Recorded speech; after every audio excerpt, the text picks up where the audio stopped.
Hello everyone, আমি প্রিয়াঙ্কা দে টাউটিরা। এখন এক ভক্তের কথা বলি। এক আকবরের টাইমে, যখন আকবর ছিলেন আমাদের দেশে, তার টাইমে সে একবার প্রচলন করলেন। তার তার টাইমে তার মহলে কিন্তু সবাই আসা যাওয়া করতেন। শুধু যে মুসলমান আসা যাওয়া করতেন তা কিন্তু না, হিন্দুরাও আসা যাওয়া কিন্তু করতেন। উনার নবরত্নের মধ্যে কিন্তু হিন্দুরাও ছিল, হিন্দুরাও আসা যাওয়া করতেন। তো তিনি একবার প্রচার করলেন যে যে ভক্ত, যে হিন্দু তার ঠাকুরের কোনো চিহ্ন শরীরে এঁকে আসবে, তাকে কিন্তু মেরে ফেলা হবে, তার গলা কেটে দেওয়া হবে। বিশেষ করে তিনি মানে ডাইরেক্টলি এটা না বলে ইনডাইরেক্টলি এটা বললেন। ডাইরেক্টলি কথাটা মানে কি হচ্ছে, যারা ওই যে কৃষ্ণ মন্ত্রে দীক্ষা নেওয়া ছিল, যারা তিলক কাটতো, তো ঠাকুরের চিহ্ন জানি শরীরে কোনো রকমভাবে না থাকে। হিন্দুরা আসতে পারে তার মহলে, কিন্তু ঠাকুরের চিহ্ন নিয়ে আসা যাবে না। যে আসবে তার কিন্তু গলা কেটে দেওয়া হবে। তো এটা তিনি প্রচলন করে দিলেন। তো সবাই ভয় আতঙ্ক যে এই তিলক কেটে কি করে মহলে ঢোকা যাবে, তাহলে তিলক মুছে মহলে ঢুকতে হবে। কিন্তু তারা যারা একবার তিলক কাটে তাদের তো তিলক মোছার নিয়ম নেই, কি করবে? তাহলে তারা চিন্তায় পড়ে গেলেন।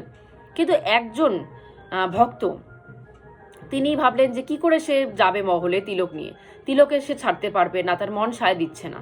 তিলকটা মুছে ফেলে সে মহলে প্রবেশ করবে, তার মন সায় দিচ্ছে না। তো সে কি করলেন, সে মেডিটেশনে বসলেন, রাধারানীকে ডাকলেন যে মা আমি কি করব তুমি বলে দাও। তো রাধারানী এসে কি করলেন, মেডিটেশনে তিলক তো সবাই এখান থেকে এতখানি টানতেন, কিন্তু আগেকার দিনে রাধারানী এসে কি করলেন, তার পায়ের বুড়ো আঙ্গুল দিয়ে এই তিলকটাকে তিনি টেনে নেমিয়ে এতখানি করে দিলেন। অনেকে কিন্তু আছে এখান থেকে এতখানি তিলক পড়ে, আগেকার দিনে কিন্তু শুধু এতটুকু তিলক পড়ার নিয়ম ছিল। রাধারানী কিন্তু তার বুড়ো আঙ্গুল দিয়ে সেই তিলকটাকে নামিয়ে এতখানি করে দিলেন। সে এটা অবাক হয়ে গেল, মেডিটেশনে সেটা হলো, সে বুঝলেন। কিন্তু যখন সে চোখ খুললেন, যখন সে নিজেকে আয়নায় দর্পণে দেখলেন, তখন দেখলেন তার তিলক উল্টো বেড়ে এতখানি চলে আসছে।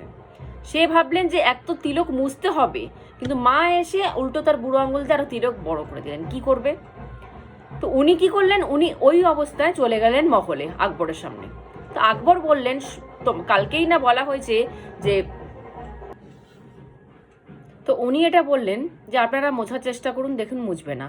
এটা আমার আরাধ্য দেবী মা রাধারানী নিজে এসে পা দিয়ে এটাকে এতখানি বড় করে দিয়েছে উল্টো।